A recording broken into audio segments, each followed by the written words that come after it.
you so much for joining us. I hope you've had a wonderful lunch break.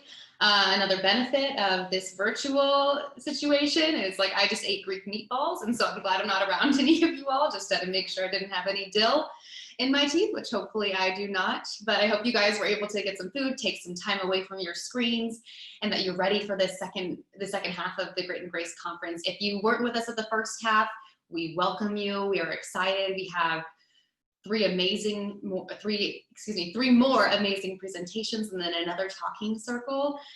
We want to take some time though right now to talk about the incredible donations that have come in and the statistics that come with that. So I'm going to read what was just sent to me, a compilation of what we know so far. So before noon, we had $410 donated, and that came from 13 people. We had 9 people donate $25, and for reference, a $25 gift, that allows us to videotape a new Asha storyteller and put it online. We had 1 person donate $50, and that allows us to set up the storyteller's profile online with their photo, story, and video. And then we had 1 person, thank you to this person who donated $100. That $100 allows us to train a new storyteller, which is what we do. We have storytellers who go into schools, into workplaces in our community and share their story, because we truly believe our stories are our superpower. So thank you to everyone who's donated. I'm going to read a few of the comments from the people who've donated as well. Brianna said, the Grit and Grace conference has been amazing to be a part of, 2 years, and I am excited to continue the legacy for myself and those around me. Someone else said, this is my second Grit and Grace conference. Thank you for coming back. As a mental health provider and a person who has suffered mental illness, this organization is a lifesaver. And Donna said, my partner and I are both watching this conference, and this is giving us both so much information.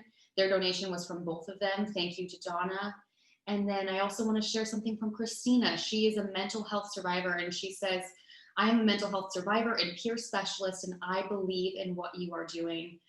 Crystal also said, just finished the first half of Grit and Grace. Wow, feeling empowered. Thank you so much for providing this for free. We are so grateful to all of your donations and for all of you guys for tuning in here. We've got about 203 people back on so far this morning. So if you are able to donate, we posted the link in the chat, and we're grateful for whatever you are able to give. So thank you again to those who have been able to give so far. I also want to thank our sponsors once again, because our sponsors have allowed us to make this event free today, because we didn't want finances to come in the way of anyone having access to this important conference, especially during this pivotal time. 2020 has come with a lot of challenges, and we know mental health has been taxed. So we want to make sure that people have access to this. So thank you. We're going to start off this second session with Tasha Miller. She is a gifted singer and songwriter. She's a mother, a mental health advocate, and for 23 years, she hid in the corner, pulling her hair from her roots, trying to find a control panel well in the dark. But she was able to find her voice through music, and that music gave her light. And now her music has been listened to in 40 countries worldwide. So let's take a listen to Tasha Miller. Hello, everyone. Gayatri, thank you for having me today. Everything matters to me. Everything. And that includes each and every one of you. I don't want to focus on myself right now. I don't really want to focus on my story, and that includes my mental illness, the medications, and the timetable of my life. I don't want to put any power right now into my, I don't want to put any power into the pain. Sometimes I think that when I speak about my story, I'm somehow stirring up pain, and I think that in the past that's been a very healing experience for me, but right now I'm trying to let some of that take a rest. And so right now I just want to say thank you. Thank you for keeping me here with you. Thank you for what it is that you're doing for me to help me feel like I want to stay here. And though you know not what you do, I feel it. And I'm hoping that I am giving you something in return that I may not know and that you may feel.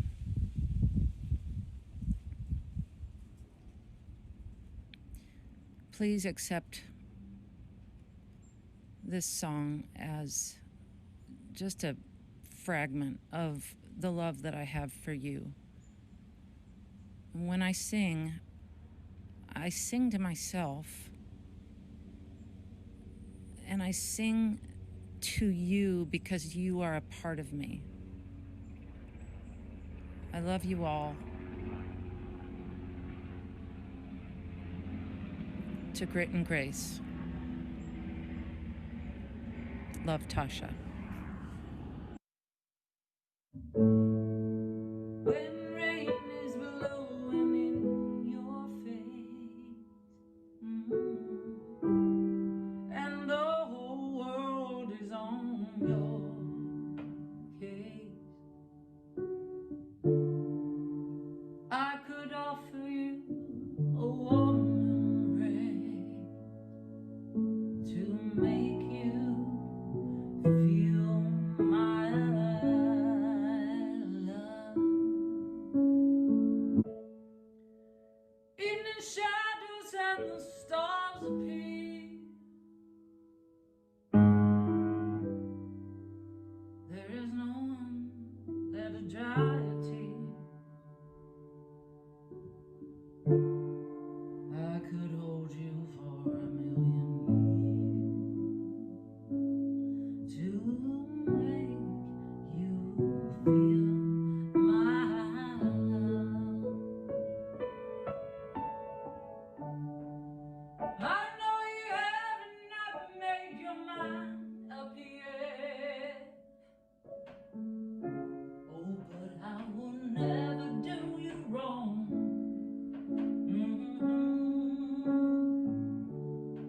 I've known it from the moment that we met. There's no doubt in my mind where you belong. Yeah. I'd go hungry, I'd go black and blue, I'd go crawling up and down that avenue for you. I'd go to the ends of this earth for you, to make you feel my love.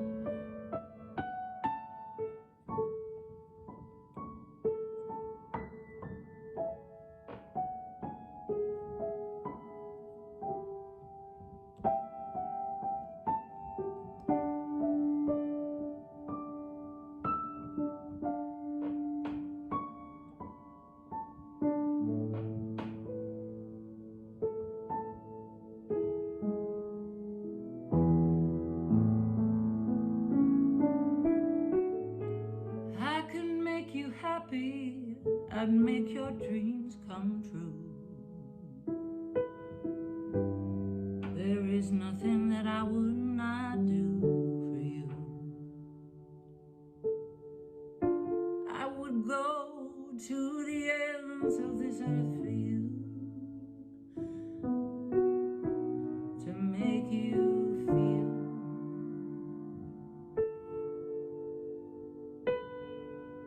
my love.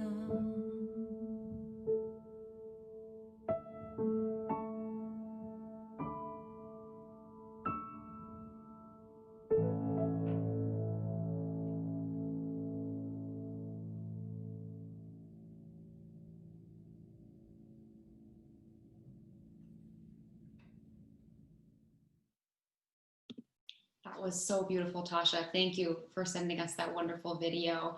I am pleased to introduce our next speaker, who is Tahiri Fields. Tia is an exercise enthusiast, and she's constantly on the go. Tia was humbled by the first experience with yogic breathing.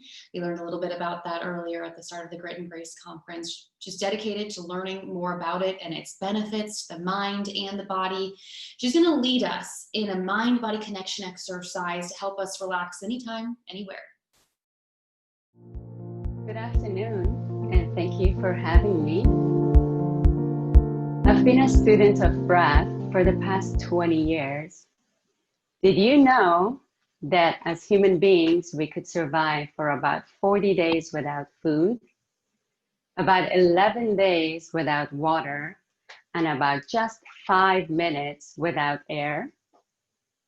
Yet we spend so much time and so much effort and so many resources on how we eat and how we drink. And when it comes to our breath, we just take it for granted.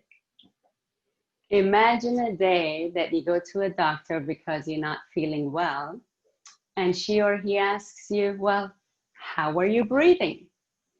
I'm hopeful that that day will arrive. In my line of work as a personal trainer and as a yoga teacher, I use breath in two ways. One is to improve athletic performance, and the other one is to de-stress. And today we're going to explore how to de-stress through breath.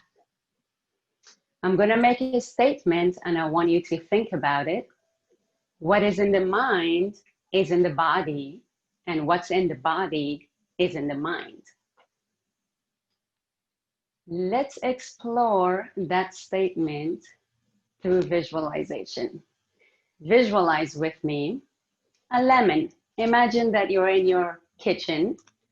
Go ahead and close your eyes and pick up a lemon from your kitchen counter. Now bring it to your nose and smell it. That fresh, zesty smell of lemon. Grab a knife and slice it. Remove the seeds and bring it to your mouth. Squeeze it and get a good sip of that lemon juice. That zesty taste. Now raise your hand if your mouth is watering. I am definitely salivating. This is a perfect example of how the mind is connected to the body. You see, the lemon wasn't anywhere, but it was in your mind, right? And yet your body produced an appropriate response by salivating. So what's in the mind is in the body, and what's in the body is in the mind. Now, let's replace that lemon with stress. Whether it's real stress or perceived stress, doesn't matter. When it's in your mind, your body is producing the appropriate response. That is, it is producing adrenaline, cortisol, cortisone, stress hormones, and such to get you out of this stressful situation and into a peaceful situation. So when you have stress in your mind, your body is trying, fighting to get you out of that stress by producing the appropriate response. Now, my question to you is, can we reverse this process? Can we relax the body so that the mind is relaxed, so that we're producing less of those stress hormones? The answer is yes. How do we de-stress the mind through the body? Well, there are many different ways, but today we are going to talk about de-stressing through breath, through visualization, and through posture. Speaking of breath, let's get started. I want to request that you commit with me. Go ahead and turn off your cell phones, or if you have any other screens around that might distract you. I want to invite you to fully commit for the next 10 minutes. I assume you're sitting down. Go ahead and sit back and relax. Rest your head back and just observe your breath. No judgment. Analyze and see if you're inhaling through your nose or through your mouth. And then observe that breath and see if it's going into your rib cage or down into your belly. When we breathe into the diaphragm, that is this big muscular bag attached underneath the rib cage, it pushes the belly out. So sometimes it's called belly breathing.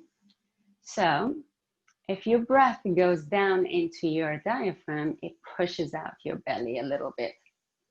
So observe your breath and see where it's going. The way we breathe tells a story. If you're breathing and your breath is staying right in your rib cage, that means your body is experiencing some kind of stress and it needs to respond, just like our example, it needs to respond to this stressful situation. If your breath is going into your belly, the brain is signaling the body that stress is over, it is time to relax. So we're going to use that particular switch and breathe into the diaphragm so that the brain gets signaled back that stress is over, right? We're going to reverse engineer this. So one note on the inhale and exhale through the nose. I want you to inhale and exhale through the nose as opposed to your mouth, because then you produce nitric oxide in your nose. It's a gas that's a vasodilator. That just means it relaxes your airways as well as your blood vessels. So it reduces blood pressure pretty fast. So let's go with the breathing. Now, I want you to keep both feet down on the ground and relax your lower legs. And then your knees are apart about shoulder width or so. Your hips are grounded on the seat and you're leaning back. Feel free to close your eyes and inhale through your nose and exhale through your nose. Try and get that air to go right deep into your belly. Another breath, in deep and out, all through the nose. Now, sometimes we get stuck in stress mode and that diaphragm does not take in the air. So in that case, I want you to take your hands along your sternum and just continue along the bone and see if there's any tenderness along this area. If there is, just massage it and then come down to that opening of your rib cage. Hold your hands on both sides. Breathe and let your belly emerge and come out. Exhale and let your belly drop back down.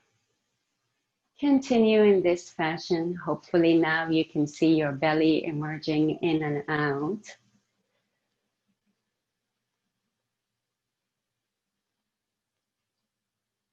See if you can notice the quiet with your inhale and exhale right into your belly.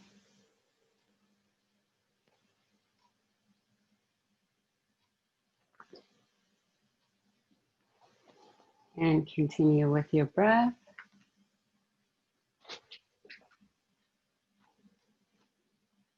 We're going to put a count into your breath. We're going to inhale, counting to 5, 4, 3, 2, 1. Exhale, 5, 4, 3, 2, 1. Inhale, 6, 5, 4, 3, 2, 1. Exhale, 6, 5, 4, 3, 2, 1. Inhale, 7, 6, 5, 4, 3, 2, 1. Exhale, 7, 6, 5, 4, 3, 2, 1. Inhale, 8, 7, 6, 5, 4, 3, 2, 1. Exhale, 8, 7, 6, 5, 4, 3, 2, 1. Inhale, 9, 8, 7, 6, 5, 4, 3, 2, 1. Exhale, 9, 8, 7, 6, 5, 4, 3, 2, 1. Inhale, 10, 9, 8, 7, 6, 5, 4, 3, 2, 1. Exhale, 10, 9, 8, 7, 6, 5, 4, 3, 2, 1. Now continue your breath at this pace without counting. Just deep inhale and deep exhale. We're going to use a visualization technique to help with de-stressing the mind as well. Imagine that you're driving down to your favorite warm water beach at sunset time. As you're driving, you lower down your windows in your car. It's just you, it's just the car and the universe. Nobody else and nothing else to worry about. You inhale that smell, that air of the ocean. You notice a parking spot. You park your car and you head for the shore. As you enter the beach, you take off your sandals and you're dressed just right for the weather, truly comfortable. Step on the sand and you take a moment to take in that warmth of the sand. You feel that warm breeze of evening summer wafting through your face. You step forward and get closer to the water, and you witness this beautiful sun going down with all its glory. You watch the beautiful colors of purple, orange, red, yellow, white. Take a deep breath and mark this as your quiet space, knowing that you can come back, take your leave, and come back to the seat in your room right now. Have a seat upright and tall, and then go ahead and stand up. So we worked on breath, visualization, and now we're going to work on posture. So we're going to take just the one posture. I want you to bring your arms up. We'll call this the victory pose. When people achieve something great, they put their arms up in this position. And this actually reduces the stress hormones by 20%. So next time you feel stressed, You have three things to choose from. You can sit down and breathe, or you could visualize that beautiful sunset, or you could come up in victory pose and imagine your favorite Olympian winning the best medal, and you're celebrating that.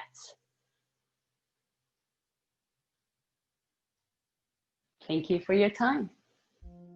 Thank you so much, Tia. I'd never heard about that victory pose. I absolutely love that. I hope you guys were all able to join from home and that you are able to find those techniques useful sometime in the future. I want to get to our first topical speaker of the afternoon now, Diana Chow. She founded Letters to Strangers when she was just a sophomore in high school. At that point in her life, bipolar disorder nearly ended her life. She was able to heal through letters, and she discovered that writing is humanity distilled in ink. Letters to Strangers is now all over the globe. It is a youth for youth nonprofit. It has impacted 35,000 people, and it's on more than six continents. Dear stranger, I don't know what to write, so I just pull on the bevels of the laptop keys with my fingernails. I pull and pull and pull until it starts to hurt. And I stare blankly at nothing until tears well up again. And I sob so hard, I wonder if my heart is wringing itself dry. I don't know what to say, except that sometimes everything hurts so bad I don't know what to do. My arms quake and my legs shake, and I am a puddle, I am a string, I am a prayer wavering on existence, but never quite making it there. Hot cold burns up my arms, and elephant wakes up in my head. I can't think around it. I wonder what would happen if I just tore this elephant out, dumped it onto a stretcher, and shipped it out of my brain. How would that weightlessness feel like? How do people live without that anvil seared into their mouths? I wonder what it's like to laugh without having to claw your throat open first. I should probably stop here. I can feel myself slipping. I don't know. I guess I'll talk soon. I have nothing else to say, even though I feel like I should end this on a positive note. I don't know. And what are you gonna do about it? What am I gonna do about it? I wrote that letter for myself. At 14 years old, I still dabbled in bedazzled hairbands and wore shirts with neon slogans like, "You're looking at awesome." So it's probably not a stretch to say that I wasn't the most innocent child. And, to be honest, I found trouble everywhere. Or if you ask me, adventures. I was sassy. I convinced myself I was funny. I tried to be punk, pretended like I was a Chinese princess. So maybe that's why people didn't seem to care when I started to disappear. Maybe I didn't know it, or maybe I somehow wanted it that way, but the greatest trick I ever played wasn't on others, but on myself. So here's the thing.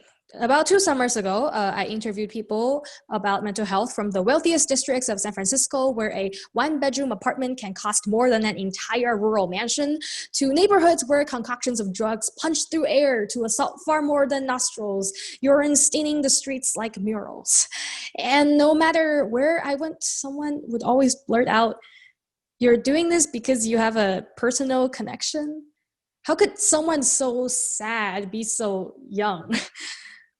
Their faces were folding with shock, as if I blamed anxiety on the rising costs of avocado toast, or, God forbid, a B on a math test. I wonder if they immune to trauma and exhaustion too. Apparently, human emotions are too complex of sensations to be felt by youth. But those questions, those doubts, I wasn't surprised to hear them, because I heard them before. Not from others, but from myself. See, I'm a first-generation Chinese American immigrant. I am from a rural village in the poorest province of China. I am an ethnic minority, indigenous to our Guizhou mountains, stretching back generations. Our history is old as the slopes, rich as the smell of rice in rain. So how could I feel so empty? How could I look in the mirror and see lips stretched wide open, yet hear my own bones collapsing? Why am I so deceiving to myself? I wrote this letter to remember that despite it all, what I felt was real, legitimate. Still me, just in the midst of trying. It was supposed to stay my little secret, but here I am reading it aloud for the public. So what I know now, but didn't know back then, was that I wasn't and am not alone. I mean, you might know this, you might not, but we have a youth mental health crisis in this country and around the world. 50% of all lifetime cases of mental illness began by age 14 and 75% by age 24. 20% of youth aged 13 to 18 live with a mental health condition. And 37% of students aged 14 and up with a mental health condition drop out of school. That's the highest dropout rate of any disability group. Suicide is the second leading cause of death in the US between ages 15 to 34. And 80% of American youths are left with no or insufficient treatment. If we don't fight hard, these statistics will probably worsen, because the last 10 years were a revolution, and technology and social media have changed our world. The youth of today face concerns that old ideas just can't accommodate. Instant social media perfection, body distortion, life makeovers, cyberbullying, overstimulation, and desensitization, FOMO, or fear of missing out. Maybe it sounds absurd or childish. It's easy to dismiss all of this as just kids caring too much about what other people say. I mean, it's the classic adage of, if all your friends did X, Y, Z, would you do it too? But everything is relative to your baseline. And the dinner parties of the 20s, the nightclubs of the 80s, the clout chasing of the digital 2010s, your life becomes your relevance, and your relevance defines your worth, or so it seems. It's not that the old triggers have softened. It's that now, within 2 seconds, you can search up how to hurt yourself. I would know. You know, they say a picture is worth 1,000 words. I guess it's true in this case, but those 1,000 words are only a tiny part of my story. You know, I was a troublesome child growing up, but I also tasted joy. And you can see in this photograph of me and my grandparents on a beach somewhere in China when I was a kid, that there was a lot of happiness in my life. And so maybe that's what's deceptive about trauma, about pain, is that they don't exist in isolation. So this is my first 1,000 words, and here's what came after.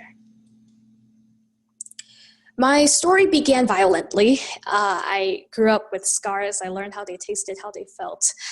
But what I didn't know was how best to begin to heal. And for a long time, I really begged for something to change within my family, to hope that maybe a catalyst of an event will be the way that I can start to voice my own thoughts and be my own person and have my own worth of a sort. And that catalyst did come, but not quite in the way that I hoped. When I was about 9 years old, my family and I moved permanently to the US. And I was very excited at first. You know, we sold everything we owned back in China to just start this American dream afresh. This is the typical immigrant story, hoping for the best. But the year was 2007, and then the recession hit. I know, bad timing. And we lost everything. And you know, it's not the worst thing in the world to be quote unquote penniless in America. Yes, we live below the poverty line, but we also had a lot of opportunities to just try to be there for each other. And I was really excited for what that could mean. Basically still don't. My mom speaks a little bit.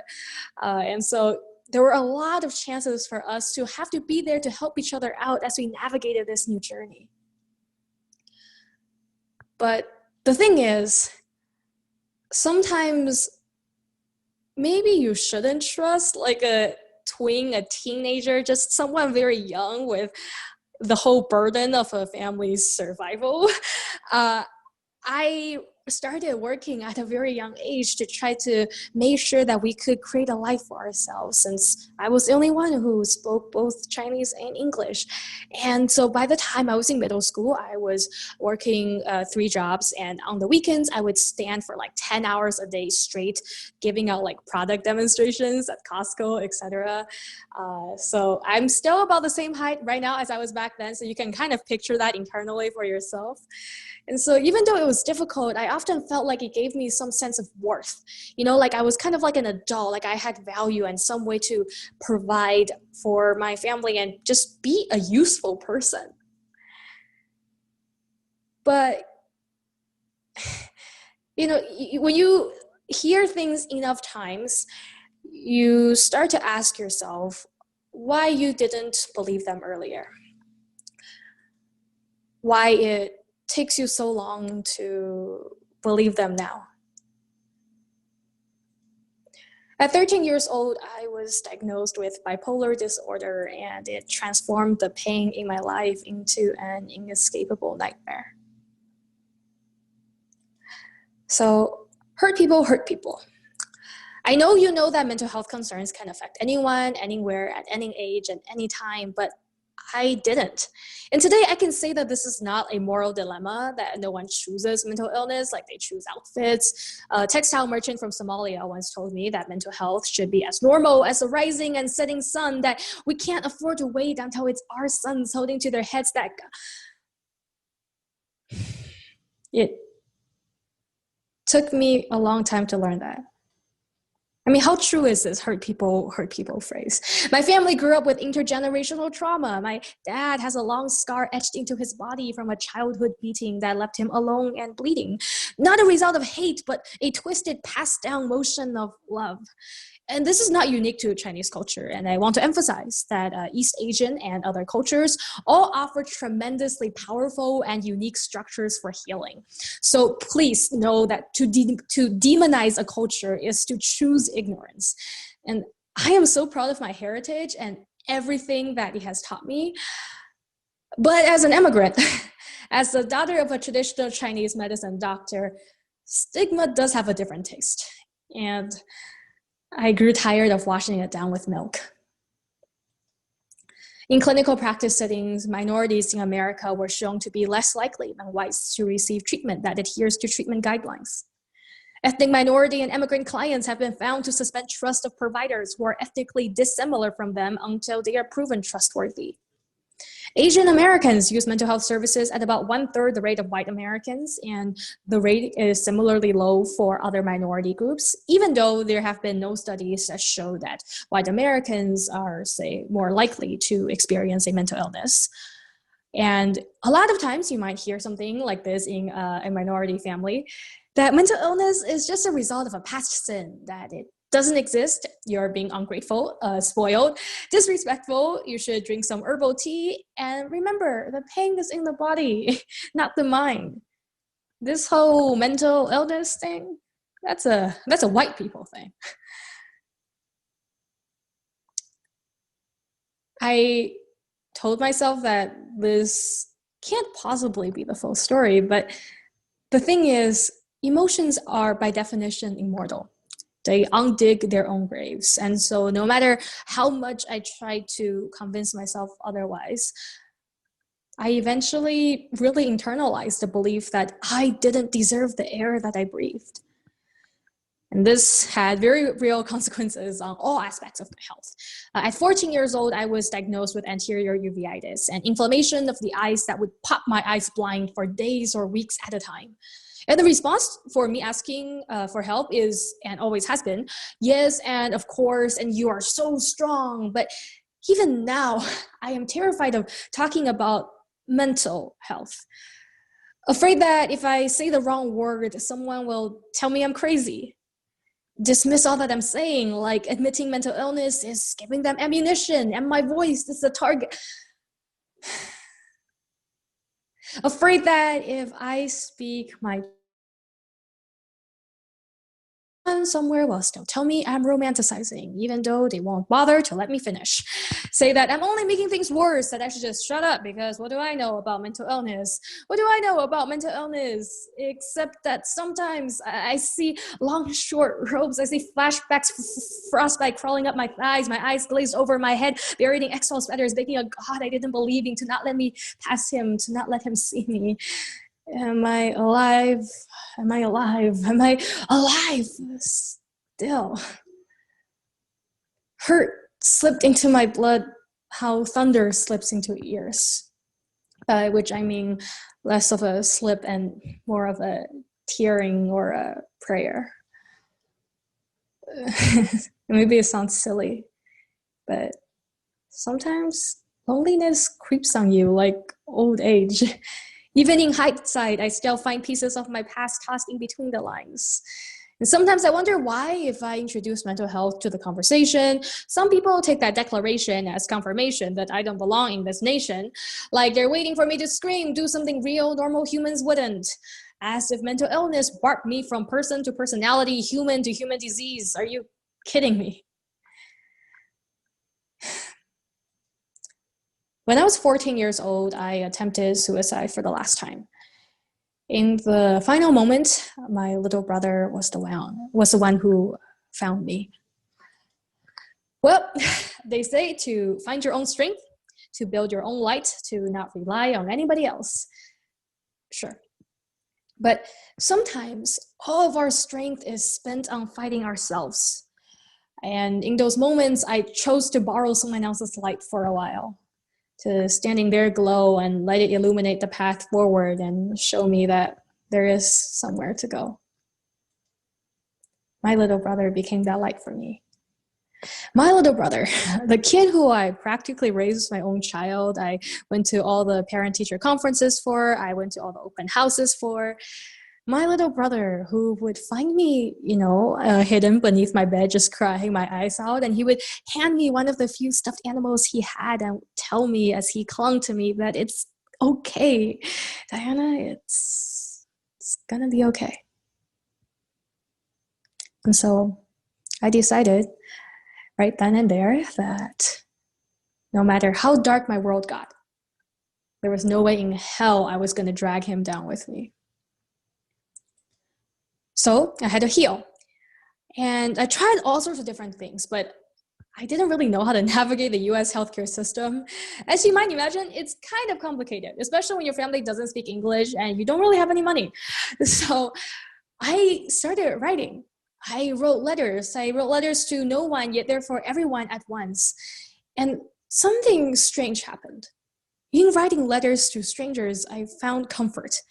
In words, I began to discover the miracle of life, as cheesy as that sounds.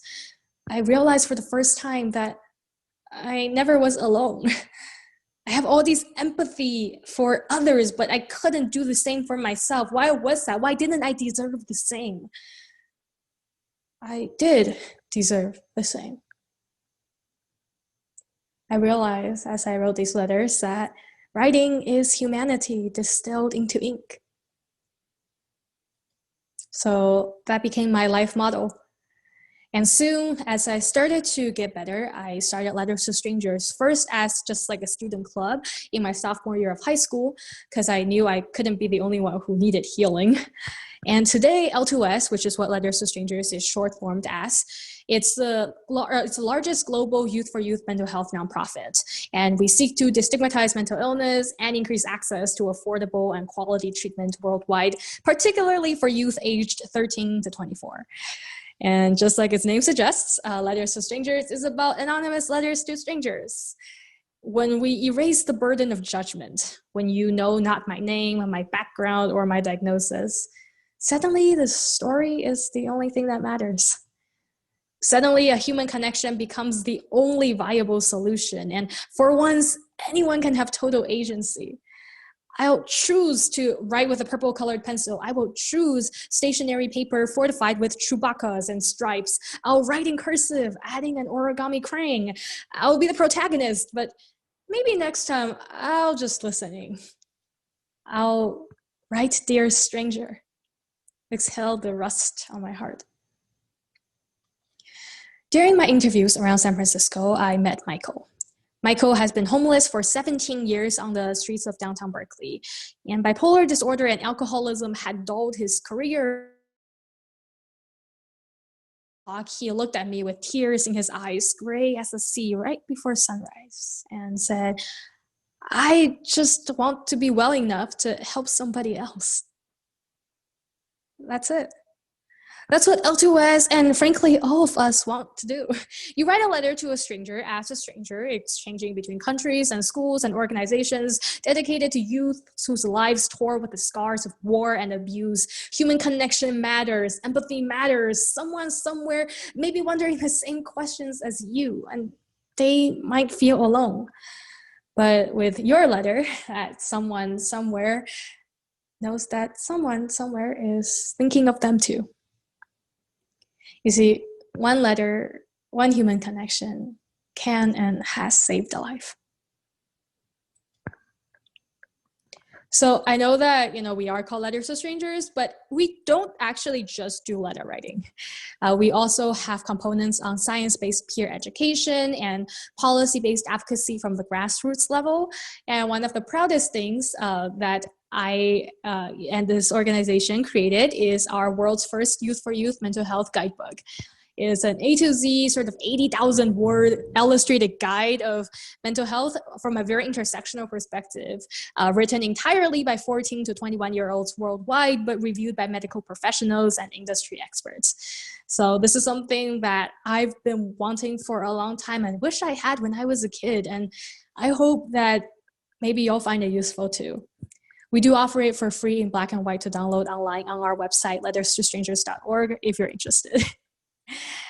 But with all that said, one thing that just completely boggles my mind to this day is how, despite all of the things that people told me wouldn't be possible and all of the things that I didn't think would be possible, somehow I have been lucky enough to see this organization grow to over 35,000 people today. And sometimes I think about what would happen if I told the me on the verge of suicide that this could be my future. I don't think I would have believed it, but I think I would have liked to. And I definitely do. So with all of that I learned, I wanted to see if there was something else I could do to further the message. And I did mention before that a picture is worth 1,000 words. So I ended up turning to photography, which funnily enough became a big hobby of mine, like right around the same time as my uveitis eye disease hit. So I thought it was very funny of the universe to just coincide these events in my head, but it's okay.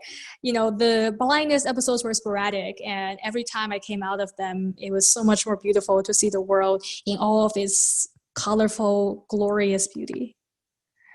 I'm not going to go too deep into details about these pictures. I'm just showing them here. These are part of my Minority Mental Health Month self-portrait series that I made back in 2017. And the reason why I'm just skipping through them pretty quickly is because the main point actually is that I went viral, which is crazy. The series ended up getting over 2 million views, which blew my mind. But as you can probably imagine, the internet can be kind of scary. And I got a lot of hate comments. Attention-seeking yellow beep. What do you know about mental illness? People were really mad that I used a lot of color in my photos. And they were saying that I was romanticizing mental illness by making all of these quote unquote beautiful depictions. But here's the thing. This was an expression of my life, my story. And yes, it was colorful. It was psychedelic. At the same time, it was nightmarish. It was hellish. It was beautiful and a torturous adventure at the same time. Everything was glorious and the worst thing in my life. And that sort of juxtaposition of colors, of stories, of emotions was the sort of truth that I could only tell with these types of images. So I decided that, you know what? My world is my own to lead. It's not your black and white. So yes, I am often terrified and overwhelmed, and I wonder if I am weak, if I am a burden, but no.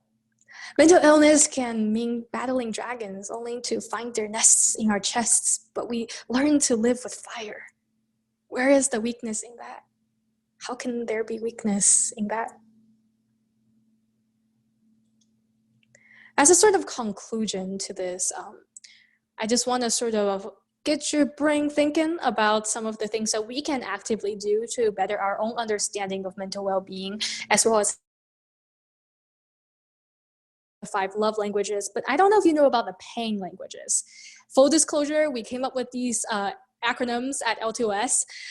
So if you want to, you can feel free to check back on this later or read through our guidebook or our blog to learn more about how there are different ways that we express pain, and depending on the severity and combination and frequency of these languages occurring in our lives, maybe it's a sign that something's happening and we need to take a look at it. Similarly, we believe in using the sort of SIMPLE acronym to navigate the journey to heal, to be a self-advocate, to take things incrementally, one step at a time, to meditate, not just like in a lotus position going but like also really just thinking things through, reflecting on your thoughts, giving yourself space, being patient, listening, and listening like active listening, not just listening so you can think of what you're saying, response, and educating yourself so that even people on the peripheries of your network, of your society, of your community, they will know that you're someone who has taken the time to educate yourself on mental well-being. And clearly that means that you're not going to stigmatize them as much if they choose to come up to you to share their story or ask for help. You know, education is not just about ourselves, but also the impact that the very act of education has on others. And so last but not least, these are a few of my grounding philosophies in life. So, you know, I know what I said earlier with the acronyms and the story itself, there's a lot of abstract components, but I really like to live things poetically as much as I can, since life itself is an art form in a way. And so I try to keep these things in mind, that when you're bringing out places your heart stop, there will be time for sacrifices, but now it's not it. And to move our bodies, to move to the land rumbles and the ocean waves, that we dance between the earth and the sky. So wave your hands, touch the clouds. There is so much beauty around us, even when we can't see it. Or maybe precisely because we can't see it, that it blossoms all the more beautiful when we finally notice it. So thank you for listening. I hope this was somewhat helpful or interesting to listen to. And if you're interested, you can find me on social media or email me at the address on the slide. Thank you, and it's been an honor. Wow, Diana, the praises and thanks are flowing in right now in the chat room. Your vulnerability is clearly inspiring to so many. The notifications continue to go off. I want to share a few here. One person commented saying, round of applause for you, Diana. I know we wish we were all in the room and we could applaud you. You certainly deserve that. We are doing it from across the globe right now. Another person said, Diana's words will need to be a recording I keep for a long time. We are going to record and post all of these presentations online. So luckily you will also have access to that later on. I do want to remind you guys that as you are sharing your praises and thanks, if you have questions for Diana and for the next speaker who I'm about to introduce, please make sure to put that into the Q&A section there so you can interact with Diana and the next speaker during our talking circle, which is coming shortly. So speaking up, our next speaker is Gloria Lucas. She is an eating disorder awareness activist, and she is the founder and CEO of Nalgona Positivity Pride. That is an in-community eating disorder and body positivity organization, and it is dedicated to giving resources and creating visibility specifically for the BIPOC community. Hi everyone, my name is Gloria, CEO of Nalgona Positivity Pride, a Chicana body positive eating disorders awareness organization. I live in Southern California, and I've been doing eating disorder activism and education for the past 6 years. So today I will be sharing information in correlation to eating disorders and maybe some topics our mothers never had a chance to talk to us about. So I will speak about a little bit about historical trauma and colonialism and the mental health effects of fat phobia diet culture, and food restriction. So first off, I want to give some time for all of us to consider and think of what was our mother's relationship with food growing up and currently, right? So was there food insecurity? Was there food abundance? Was there a healthy relationship with food? Were there cultural ties and resiliency, food stories? What is that story of our mother regarding food? When I think about that question for myself, you know, I, for the longest time, it didn't quite settle in for me how I am daughter of a woman that faced extreme food insecurity. My mother tells me how she would pick up orange peelings and gum from the floor and eat that for her food. And that at times she was so hungry, her stomach would hurt. And so in considering those hardships, that made me question, how has that impacted me today? And the fact that I am a person that struggles with an eating disorder, has my mother's experiences trickled down to my own relationship with food?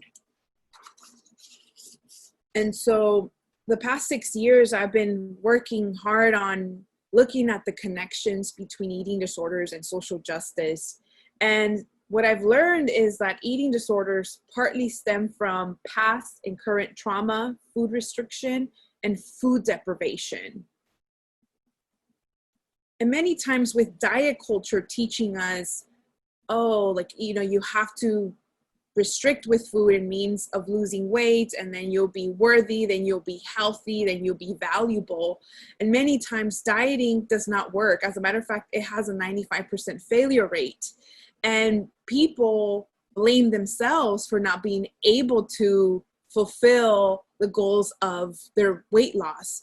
But if we look at this vicious cycle of food restriction, dieting, we see that, first of all, it starts maybe with fat phobia, internalized weight stigma, then that leads to dieting or food restriction. This increases hunger. Then the person eats forbidden food and potentially eats to the point of discomfort. This leads to shame, therefore stress in the body, and then increased fat phobia, and then the cycle goes on and on. I mean, never in history has there been a time where people intended to lose weight. So this is somewhat of a new phenomenon. And so dieting is harmful. Looking at the Minnesota starvation experiments, this was a landmark study back in World War II, where about 36 young men were part of this study to further examine the effects of starvation to help guide relief efforts among famished populations in Asia and Europe. Now, the study did not necessarily do a lot at that time. It did a lot of harm. But now that study informs the treatment of eating disorders and highlights the consequences of diet cycling. So the study began with 3 months of normal eating. And the next part of the study was 6 months of semi-starvation, designed to reduce each participant's body weight by 25%. In the first few weeks of reducing calorie intake, moods dropped. In the following weeks, 2 men went to the psychiatric ward. They exhibited psychotic symptoms. Another actually chopped off his finger with an axe. And tired, feeling foggy. They had difficulty concentrating. They began to withdraw, socialize less. And their focus shifted to the plates in front of them. Their libido dropped, and instead of having dreams on other pleasurable subjects, all their dreams became about food. Most of the dreams became about food, and some of them had nightmares of cannibalism. And so this caused a lot of impaired mental performance. And another said he blacked out and went to the grocery store, and when he woke up, he was shoving stolen food and eating it. And so these men who had previously were healthy, had no mental health issues overall, and had no concerns about their body image, suddenly began to experience body image disturbances. Even though they had lost weight, they still felt that they weren't underweight. And so these participants started exhibiting behavior of those persecuted and starving abroad without actually being persecuted and truly starved, right? Because they were experiencing semi-starvation. And so following the study, it changed drastically the behaviors these men had with food for years to come. So we know that restriction, whether it's from dieting or food scarcity, can lead to behaviors affecting mental health. And for many people, eating disorders are a result of unresolved grief, a reaction to compacted traumas. If we come from the indigenous diaspora of what is now considered North America, Central America, and South America, we know that generations back, they experienced unspeakable violence. We're talking about coercive assimilation. We're talking about biological warfare, military conquest, forced relocations, sexual exploitation, and the list goes on. Now, even though it's not really talked about, the effects of the legacies of historical violence are still felt today by the descendants, not to mention that a lot of this social inequities haven't stopped, obviously. And so historical trauma calls to the cumulative and emotional wounding over lifespan and being spread across generations. And so the symptoms or the signs of historical trauma include depression, self-destructive behaviors, psychic numbing, anger, identification with the dead, and reenacting affliction within one's own life. So continuously drawing in that stress, that chaos, that harm in one's life. And all of these, in one way or the other, connect with eating disorders. So we have the mental health component, and also socially, right? The legacies of colonialism have informed people of color, Black people, as well as Indigenous people, that our bodies are dirty. And many of these messagings, sometimes it's outright explicitly, and other times it's very settled. But nonetheless, it shows up when we look at ourselves in the mirror. So some of the messages due to colonialism and historical violence inform us that our bodies are dirty, sinful, hypersexualized, if not completely have no ties to sexuality. And this serves to dehumanize, particularly women of color.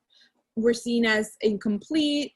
We might see ourselves as disposable, submissive, unintelligent, dehumanized, unattractive, and undesired. And our bodies are seen as those that can endure extreme physical labor due to the legacies of slavery. And so when we look at ourselves in the mirror, it is political. It's not an individualistic single experience. It is collective. So some of us are carrying our mothers' and grandmothers' grief. And the way they were able to survive was by adopting dysfunctional coping ways. And this has been passed down to us. And in some ways, this shows the amongst ourselves and our ancestors.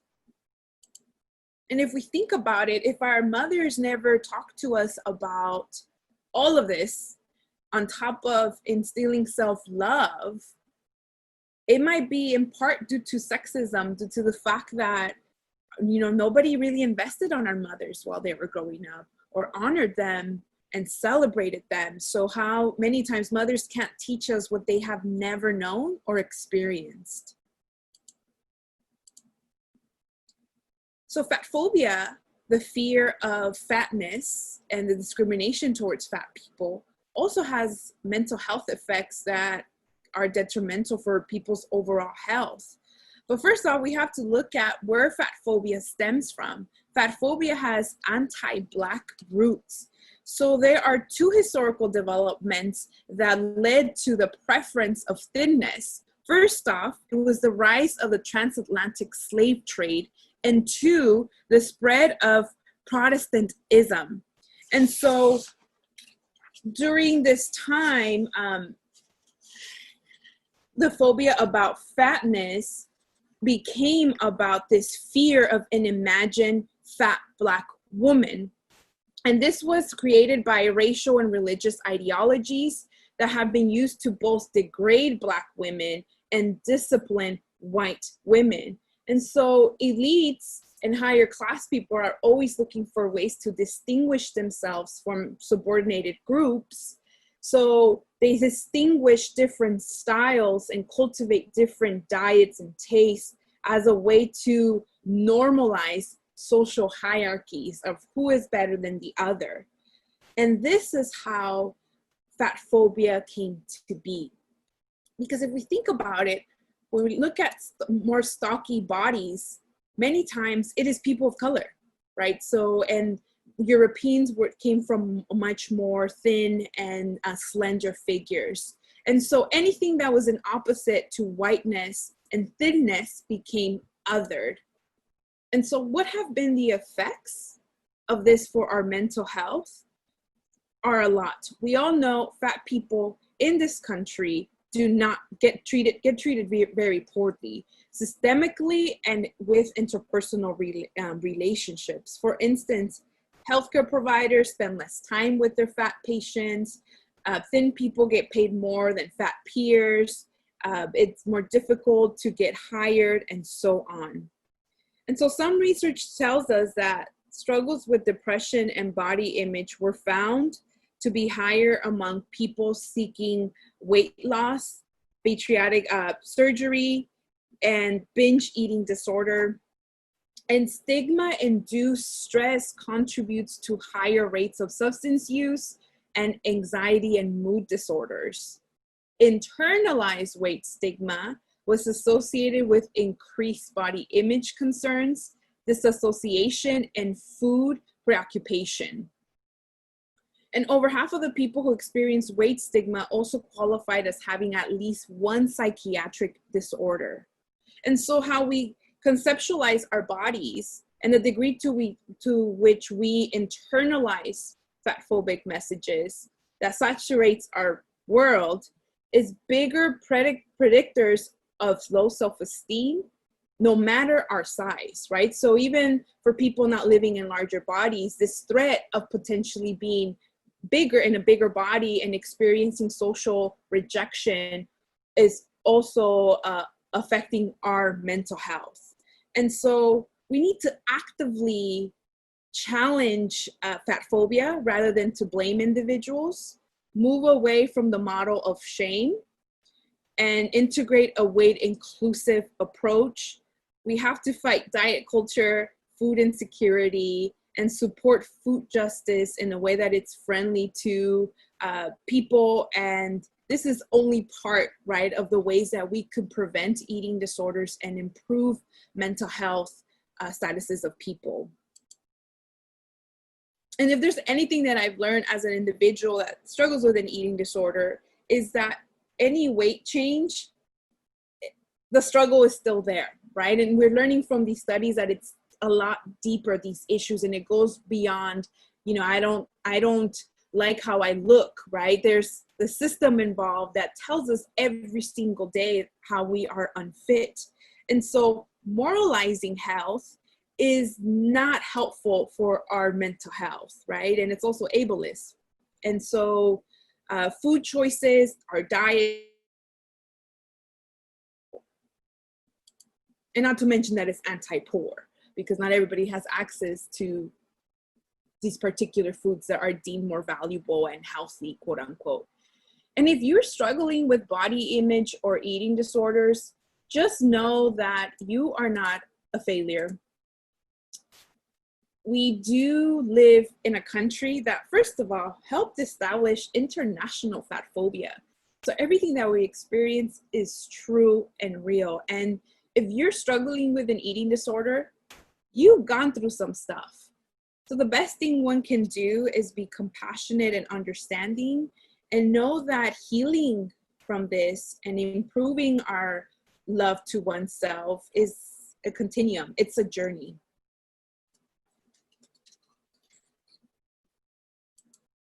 And what I have learned is that if I heal myself, I also heal my mother. And an indigenous teaching is that if you also heal yourself right now, you heal 7 generations forward.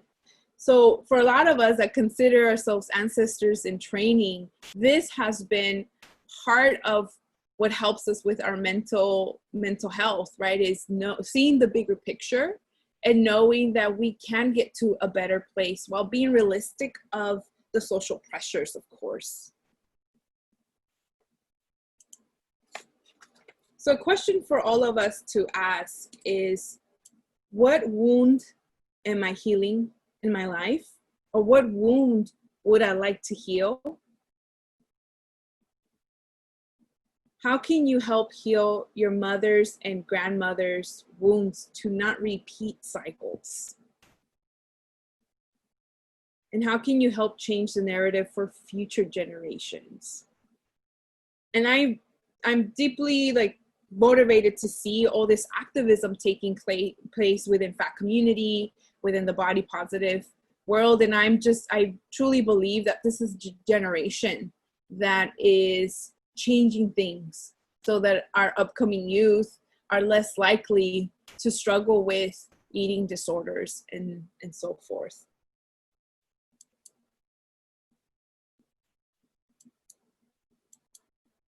And I wanted to share this resource that might be of value to you. This is our online peer support group for people of color, Black and Indigenous people as well, who struggle with eating disorders. It is completely free, it's all virtual, and it is anonymous. And it's one of the very few support groups that are specific to POC. And closed groups are important because we talked about weight stigma and fat phobia, but then adding class, adding race, just makes these experiences more unique. And so we need these safe spaces to feel understood and feel in community to bring forward the healing.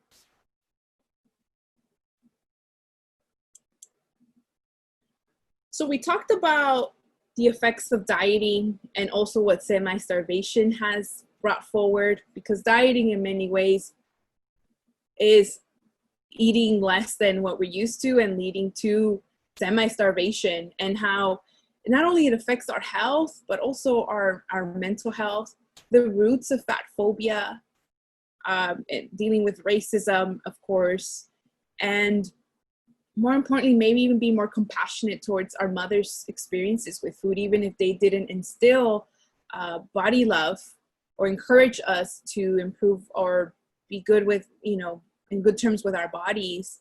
We understand that our role now is to change that and to heal ourselves so that we heal the upcoming generations. So that was my presentation. Now I wanted to share a little bit of what is currently taking place, the political uprisings, Black Lives Matter, COVID, and what that has meant for a lot of people like myself, right, who are doing eating disorder activism, and also people impacted by eating disorders. And of course, like most other people, this has brought an awakening, brought forward a lot of community building. And, you know, at the very beginning of this, it was very beautiful to see the eating disorder world come together and build these grassroots models of support for people with eating disorders. On Instagram alone, there was a account, is COVID-19 eating disorder support, in which every hour there was a provider just giving support every hour. 24 hours, 7 days a week for people worldwide. And I mean, this is a model making support and treatment accessible. Also, what I noticed with my work is that people are very interested on harm reduction due to the fact that people are now in quarantine and having to be home, and the food is right there, or maybe the lack of food is right there. This has, you know, made people curious about harm reduction, and it's some of the work that I do. So the harm reduction model is usually being used for people who use substances and for alcohol. And harm reduction is about not condemning the risky behavior, but rather looking at everything else around it to support individuals struggling with substance use. Now, when it comes to eating disorder harm reduction are compassionate, accessible strategies in which a person who is engaging with the risky behavior of an eating disorder can prevent further harm in their bodies, and also introduce them to self-care. And recovery, as well as eating disorder harm reduction, you know, they're not in opposition, they go hand in hand. And so learning about different ways in which people take care of themselves while they're in the struggle has helped break stigma, has helped build community, and also allow people to be honest with themselves, right? That there could be amazing, magnificent, powerful, resilient people and also be struggling, right? You don't have to just go into this self-destructive mode, right? You could show up to the table as you are. And that's what's very powerful about harm reduction, is that it started in community and it has really freed people up and helped reduce the stigma that isolates people. And if there's anything we know about eating disorders, is that they thrive in isolation. And so harm reduction has allowed people to have these honest conversations and be compassionate with oneself. And so maybe looking at these models might be helpful for people who are struggling, and, you know, just talking to other people who are like-minded and building support. Through COVID, it actually slowed me down. Obviously slowed down everybody, but it slowed me down in the way that I needed it to slow me down. And now I've been in one place for a very long time, and it's helped me evaluate my life and rekindle relationships. One of the beautiful things that COVID has brought is just building stronger friendships with people. And that has transformed my life and has helped me as I struggle with an eating disorder. And just seeing the online community also, you know, grow, especially within the body positive movement. And so if you yourself are struggling, I highly encourage you to go online. There's tons of Facebook groups who are, you know, focusing on weight inclusive health models that do not shame individuals for being in larger bodies, or weight loss is not the focus, because we know it doesn't really work. It just creates this vicious cycle, and yo-yo dieting is worse than maintaining a weight. And so finding these communities might be helpful. And maybe they're not in your town, and they might be all online, but, you know, the body positive online community, I believe, has saved my life. And there's tons of, you come from a marginalized background, more and more there are folks doing this line of work. And so I hope these are ways in which can also help you through these strange times. Well, thank you so much, Gloria. Another incredible presentation. And it's so important to talk about the generational impact of disordered eating as well as how it impacts different communities. You know, that's something that we focus on a lot at ASHA, is how mental illness impacts different communities. So thank you for sharing that, as well as talking about how positive the internet can be. We know there are a lot of negatives to the internet, but it can also be a huge resource for people. So thank you for that. We are going to get into our talking circle now, and Tanya Hall is going to be the moderator. She is the community liaison with Rainier Springs Hospital, and in addition to business development, a large part of that role is community development and resource sharing, raising awareness of and working towards destigmatization of mental health, lots of big words, and substance abuse disorders, or abuse issues. So she's going to be the moderator. Make sure to put your questions into the Q&A filter there. And then if you haven't yet already, make sure, if you can, to donate. After this, I'm going to be reading some of the impact statements from people who have been able to donate. So let's get this talking circle started. Hi there, and hello from Beaverton, Oregon. Today we have a gloomy day, but we're really happy about that because it's not fires. So seeing the positive in that. Really want to say thank you to Diane and Gloria for your amazing presentations. I'm really excited to dive into some of the questions that we have lined up for you guys. Andy Schmidt has asked, this one, Gloria, is for you. As a BIPOC woman, eating disorder advocate, and a person with an eating disorder, do you have any considerations to offer healthcare providers who work with patients who have eating disorders?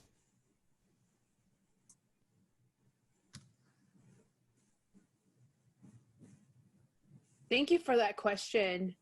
So yes, a lot of my webinars are open for all, but there are sections that are directed for providers, especially right now that, you know, marginalized communities are in, well, they've always been in need, but now it's become more clear for the general audience. And so, you know, marginalized communities are demanding changes to be made within treatment. And so that is something that I do cover.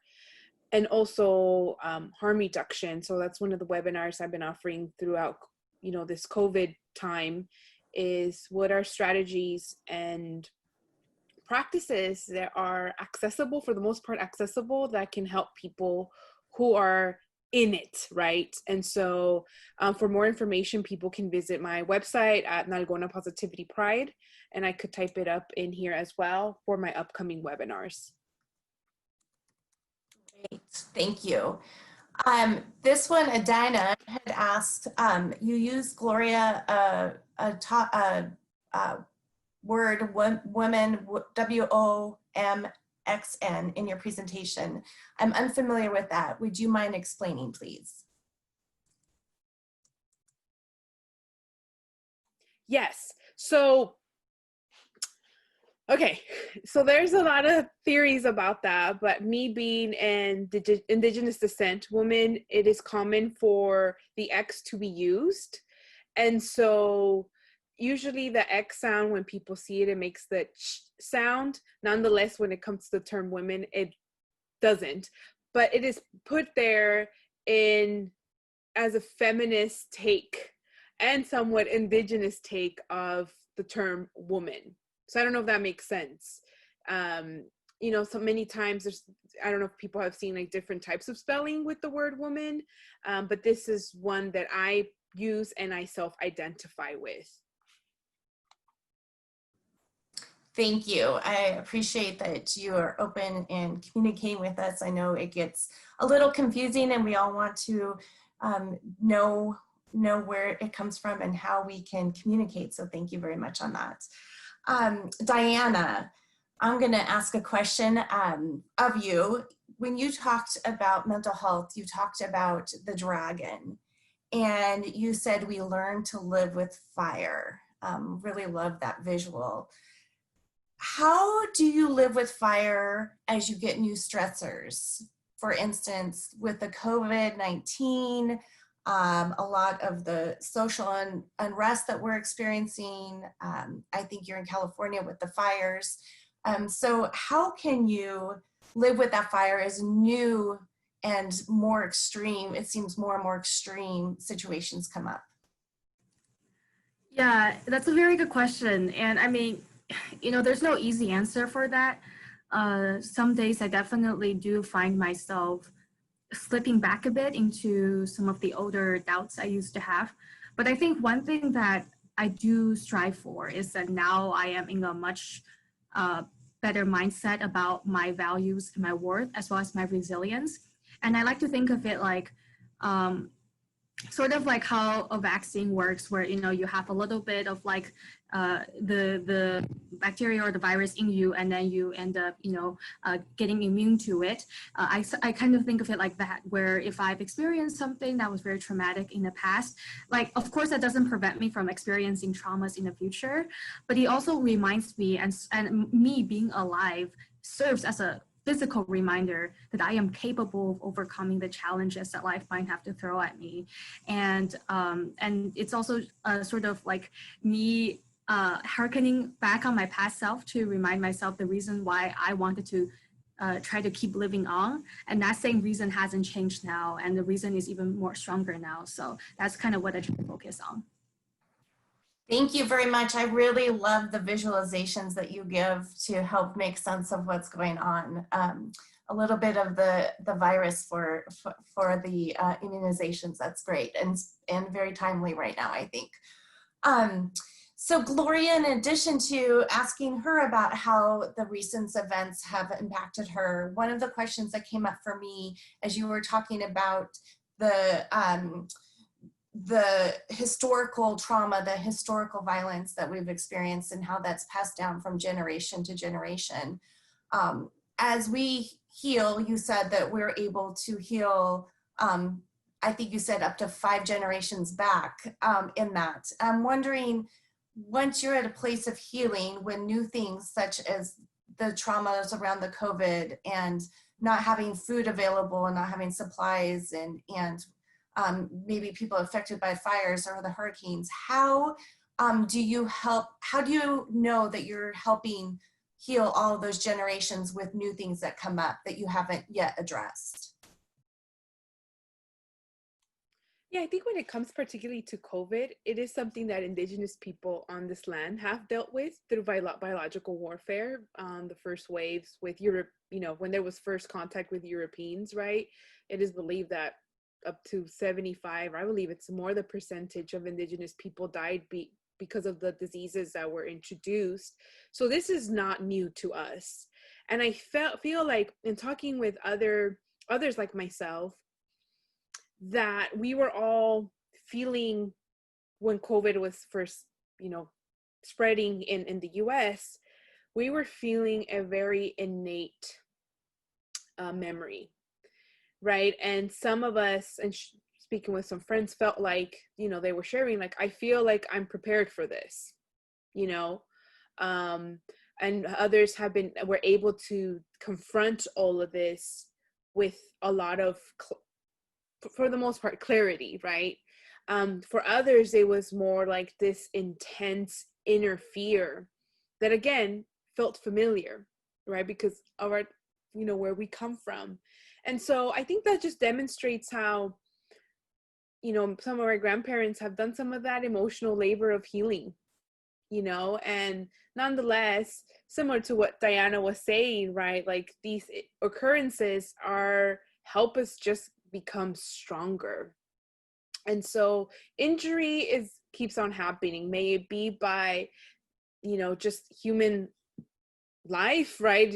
Or social, economic, social, political factors. But nonetheless, I think it's knowing that, my ancestors have gone through a lot more than maybe what, this problem that we might have in front of us at that time. So I think just remembering that and working that muscle or that skill of resiliency, and just knowing, like, what, this is what I'm made out of. Like, I can deal with this, and at the same time see community, because one of the reasons our ancestors were able to survive all of that chaos was because they were in community.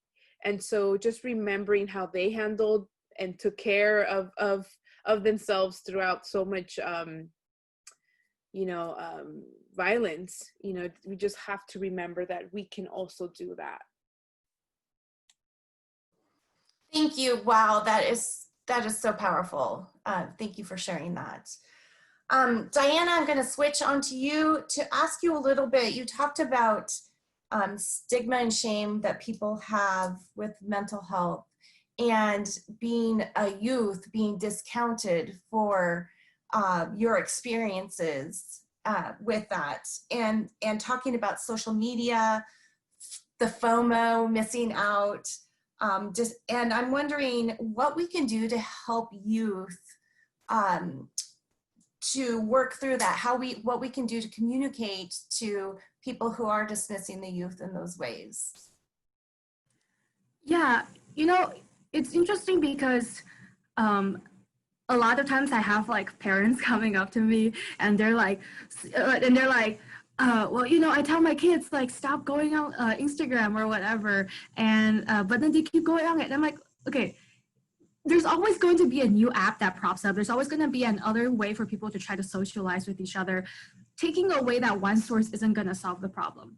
For me, I feel like the root of the situation comes down to we had this huge internet and technological revolution within the span of like less than a decade. And it was so fast that we didn't have the time to cultivate a cultural understanding of like etiquette and competency and just respect around the use of these technologies. And so just as much as youths are dealing with those consequences, so are adults. I mean, some of the worst things I've seen happen on Facebook are by like, adults and stuff. So I think the core of it comes down to, rather than taking an approach that, oh, this means all social media is bad, really like asking yourself, well, what is it about these apps or websites that I do find useful, and how can I use them in a way to emphasize even more the aspects that I find useful and minimize those aspects that I find hurtful. So for example, I don't follow any sort of like Instagram like influencers or whatever, because I realize that that really hurts my body image.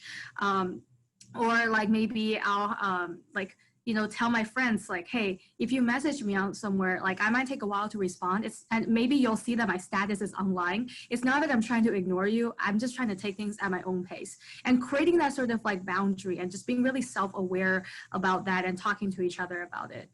And if I may actually add on, because I just saw Gloria answered something about someone's asking for resources.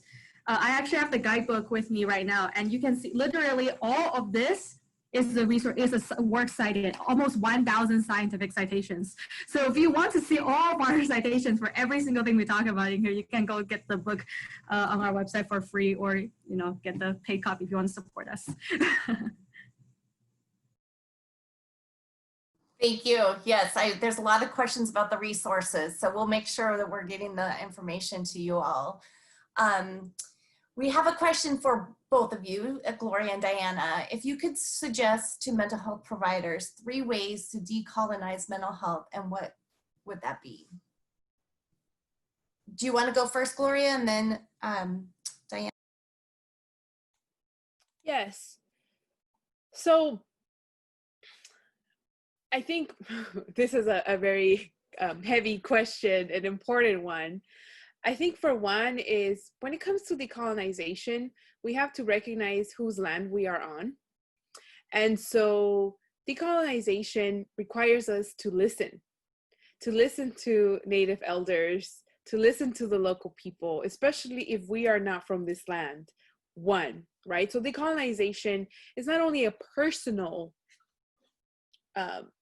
journey, and it is important that it is personal, but it's also related to land. As a matter of fact, that's how a lot of the colonization began. It was directly tied to the physical land and indigenous people reclaiming that land. So I think we have to recognize that, right? That it's not just symbolic, but it's also physical. And again, it requires us to, 1, listen, and 2, to unlearn. So it's not about learning theory and all of that. It's like, no, it's really about unpacking and unlearning what we have been conditioned to believe. And I would also say that decolonization is not a course. It's not a book. It's not a retreat. It's not a degree. It is something that is painful, that it's hard, but it is important that we do that. So I hope I answered your question. Yeah, I think I agree with everything Gloria said. And, you know, it's about meeting people where they are at. And a big part of that is, like, you know, for example, in the DSM, the diagnostic manual that psychologists and psychiatrists use, culture-bound syndromes, which are symptoms that are like more likely to specifically occur within a specific culture, those are relegated to just the appendix.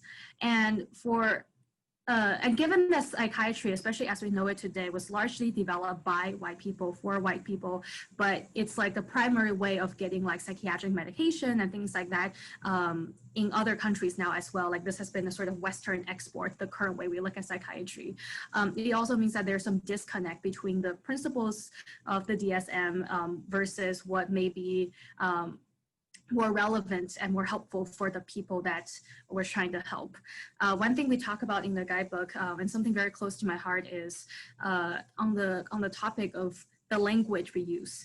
And so in a lot of different cultures, you know, for example, in the Inuit culture, the language actually has it so that the word health and wellness involves the health of the environment in which you live in. And so even if you're considered quote unquote physically and mentally healthy, if the environment you live in is being destroyed by climate change and things like that, then you would not describe yourself as being healthy. And the way that we, like, you know, the way that we understand health and our perceptions of it within our culture is going to be hugely important, especially going forward. So looking at how people talk about it and looking through the vocabulary as like a lens in which we can better understand how to meet them where they are, I think that's a good starting point. Oh my gosh, such great points. Thank you guys. In addition to that, I'm wondering, do you have any tips in finding more culturally specific care for mental health?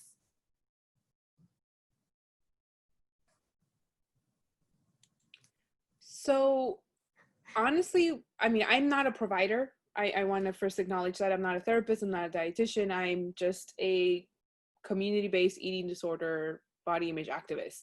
But what has been helpful for me is, honestly, it's been Instagram, following all these providers of color, Black and Indigenous providers that has such rich resources and knowledge. So I highly encourage people to follow these accounts. And if you're interested in finding out where, you know, who are these folks or where are these accounts, you can just follow me on Instagram, because I'm always reposting the work of other people. So I would first say that.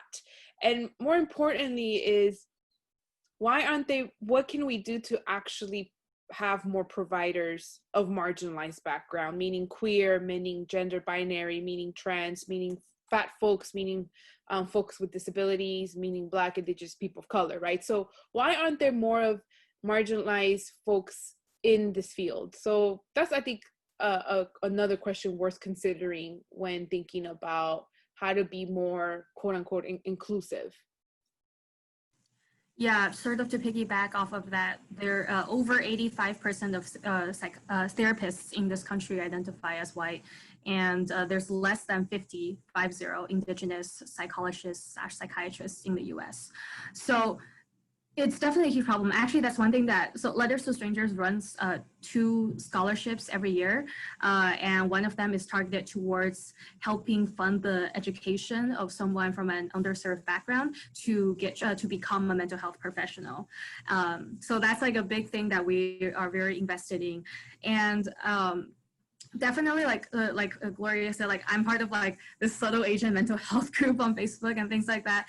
And I know there's we list some international resources on our website, and also in the guidebook, there's different resources as well of like different people of different backgrounds who are good to follow as providers and tip givers, and as well as some resources and suggestions on, like, for example, if you, I know sometimes people who are facing legal immigration issues, etc., might have difficulty accessing healthcare because they need a social security number, etc. And there's a lot of ways you can sort of try to, for example, look up a registration form for a health center online first to see if that's a requirement on their form, and just things like that, little ways to prepare yourself to ease the process a bit. Thank you. Diana, we have a question. First of all, thank you so much for sharing your story. I am privileged to be able to work with young people often, and the greatest struggle I've witnessed in my work is the lack of understanding or empathy from the parents of my clients. What advice would you offer to parents or providers supporting young people when parents see their child as the problem? Yeah, that's one thing that I talk a little bit about in my talk, which is, I think, especially for parents who grew up during during times of, maybe this is a very different times from now, right? Like I talk about how, like, that you have the nightclubs of you have the dinner parties of the 20s, the nightclubs of the 80s, the clout chasing of the digital 2010s, and everything is just very different. And one thing I tell parents is, like, you have to adjust your benchmark because you don't know what it's like to grow up like with your entire worldview built by this sort of internet where everything is so easily within your reach, and that includes things that can be extremely detrimental and even lethal to your health and well-being. And to understand that, like, it's not that people have softened, it's just that the triggers are now taking different forms and they're more prevalent. And if we try to just shut people down without understanding, at least trying to understand where they're coming from, then what is the point of even trying, even saying that you're attempting to solve the problem? I like to attempt to solve the problem means you have to put in some amount of empathy in that game. Thank you. Here's a very simple question in words, but not as simple in thought. What gives you hope? So for each of you, what gives you hope?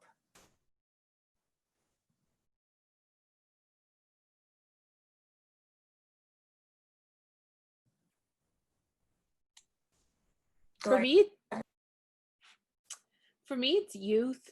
I think that there's two things that happened during COVID that really shifted my focus and grounded me. Was one, going to a protest here locally and seeing that about 90% of the people in this protest were youth, minors for the most part, and nobody was guiding them. You could see in their faces that they knew and felt how wrong things are, but no one is supporting them. And two, another thing that shook my floors was the death of Vanessa Guillen.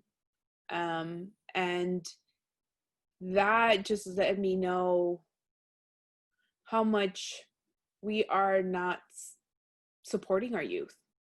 We know the system's not built for youth of color, one.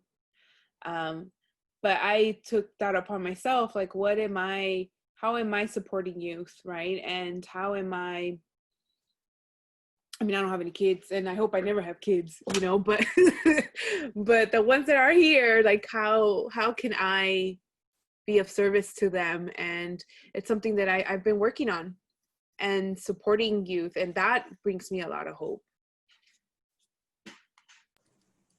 Thank you for that. Yeah. I mean, I think it's, I guess, the community that I am constantly, like, surprised to find myself within. That includes not just, like, all the youth that I work with at Letters to Strangers, but also just everybody who is, like, I see tuning into things like this and just showing that they care. Time, I think, is our greatest commodity now. And that means so much to just see people, like, genuinely trying to improve themselves and hopefully therefore also their communities. So every little thing really does count. Of course, that's not to say that like we don't need to do big actions, but it's just to say that even on the days when we feel like we're only doing one small step, that's definitely better than nothing, and it does build up over time. And that's something that does give me hope a lot. Thank you. Let's keep hope alive. Diana, I have another question for you. Earlier, you talked about how your father had a very different viewpoint of health and well-being than you did, especially as you were experiencing mental health symptoms and what that would look like. What is your relationship? How did your relationship move forward through that difference? Yeah, so I don't talk too much in detail about what happened with my father because there's some legal issues with that, and it is too complex, I think, of an issue to be discussed in nuance on a platform. But I will say that for a long time, I harbored a lot of rage, just pure rage, and over the years, I realized that, you know, it really is a broken cycle. And I often ask myself, like, well, if we're in a cycle where hurt people, why can't, you know, one of us break out of it? Why can't we love our children enough or whatever else to do something about it? And as I've been trying to break out of it myself over the past few years, it's so hard. Like every time you try to take a few steps forward, there are these triggers and these mindsets and these habits that are so deeply ingrained in you that like I might just physically flinch even when I'm trying to do the smallest thing. And so I understand better more than ever why it was so difficult for him, for my grandparents, for everyone before them to break that cycle.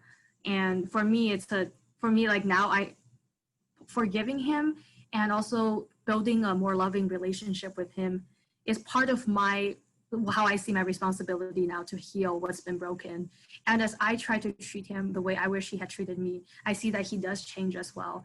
And the fact that he's changing now at like, you know, his age, it gives me hope that we all can have a better future no matter what point we are in life. Oh, wow. Thank you for sharing that, being vulnerable and sharing that with us right now. We have just a couple more minutes before we wrap this up. I just want to ask Gloria and Diane if you have maybe one last thought or message you would like for people to end their day on with from us all being together having these conversations. I think it's something that I've kind of been covering more as of lately on social media is that being confused and being a mess is normal, and that you can get to be your full human self and still be valuable and still be worthy of taking up space and still be, you know, an amazing person all together. Yeah, I like to say, remember the vastness of things. Like literally we are made of stars. We are made of the stories of our ancestors. And there's just so much, there's a lot of pinging that, yes, but there's also so much resilience and hope. And whenever I find myself like stumbling a bit in life, I think back to my grandparents, I think back to the mountains we grew up on, and I think back to, you know, what it means to go from that to now and how I want to go from now to the future. And that sort of gives me a driving force that I hope we can all take forward with us. Thank you both very much. I think we're ready to move back with Genevieve.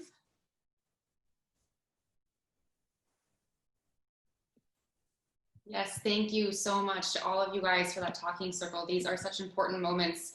And I love that we were able to connect with everyone, even though we're through a screen and it's virtual this year. So thank you, Gloria, Diana, and Tanya, so much for all of your time today and for answering all those questions so honestly and sharing everything that you had to say. Again, I do want to let people know, because everyone was so moved by what you said, that your videos will be posted online to our YouTube site afterwards, so people can see them, they can share them with people who they feel might need to hear them, and we hope that they do so. I want to share a few things that I've been reading in the chat room. Maria said of Diana, I love your story and really helpful resources for teens that I am excited to share with the youth that I work with.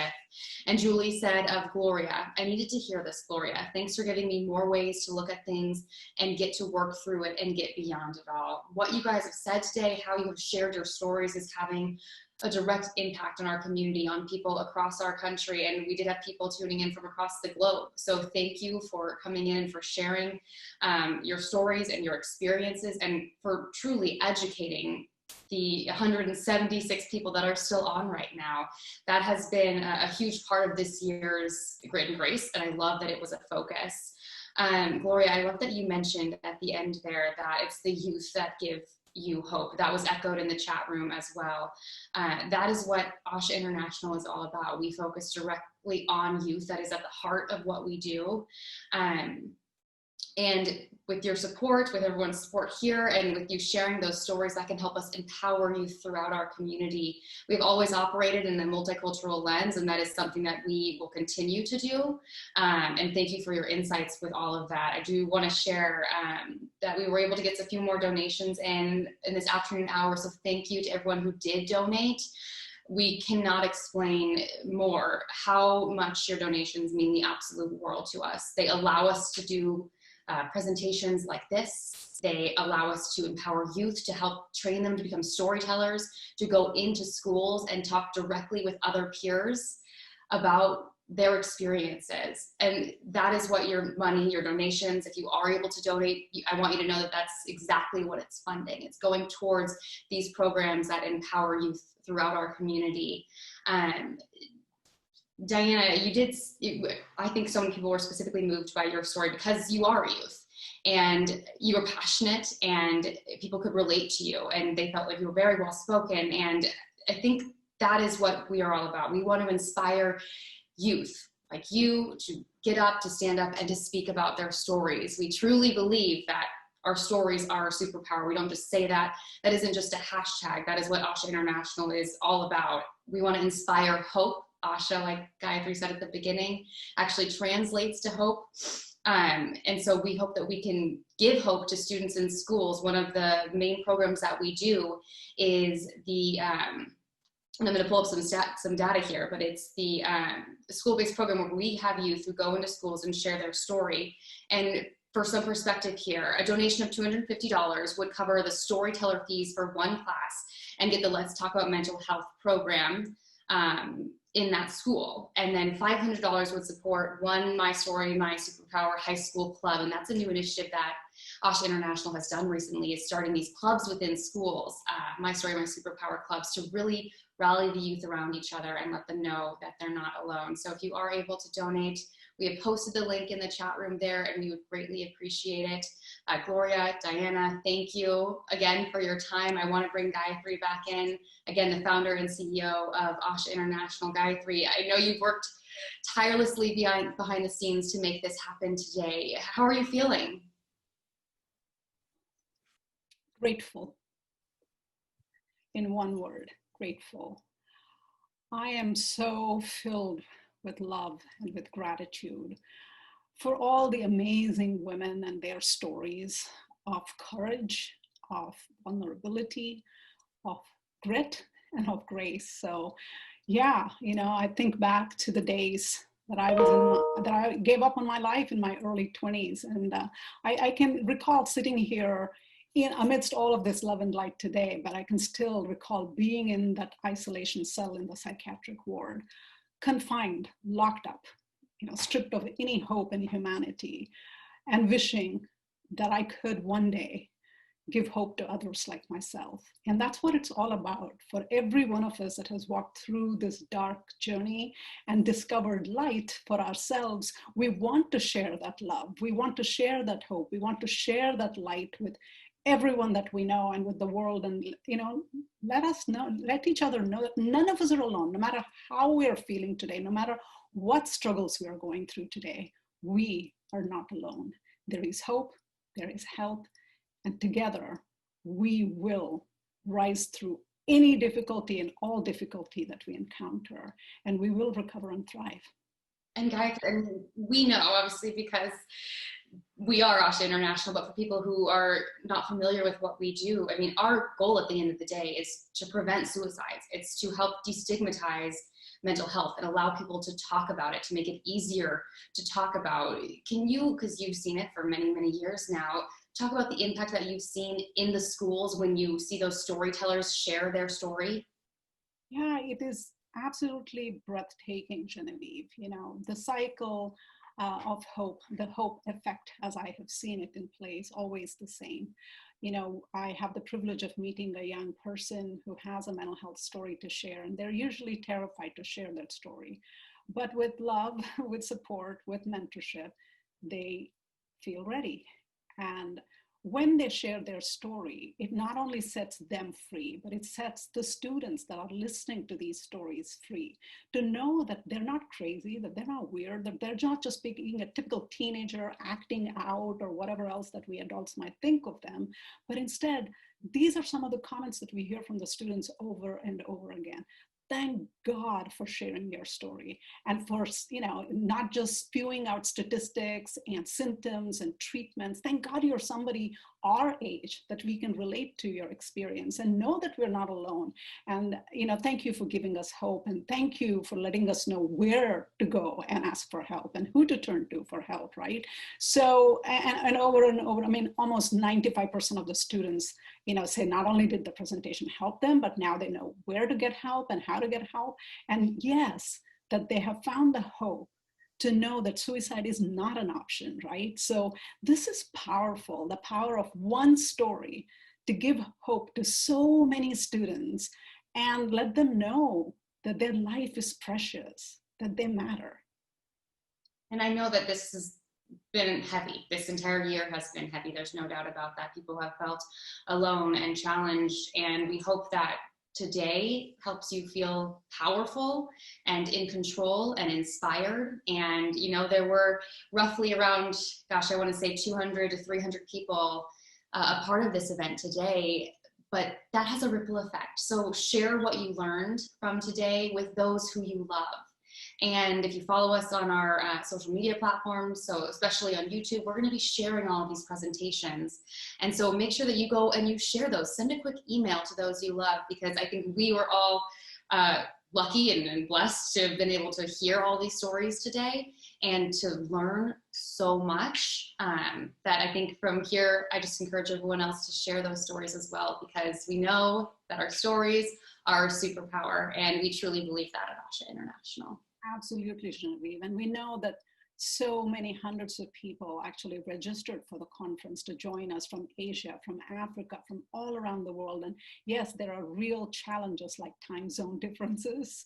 And, you know, even here within the US, you know, I've had several emails and texts from people letting me know how sorry they are that they couldn't join us today. And they hope they can watch these stories because, you know, some of them have needed to be evacuated because of the fires, and some of them are helping people that needed to be evacuated. So we're living through really difficult times, and my heart goes out to every one of you out there. So thank you all for being with us. And for me, one final thought that I would love to share with all of you is, you know, as we move forward through the rest of this day and our lives ahead, please remember to dare greatly, love deeply, and share your light with the world. Thank you, and namaste. Thank you, everyone. This concludes the 2020 Grit and Grace Conference. We'll see you all next year.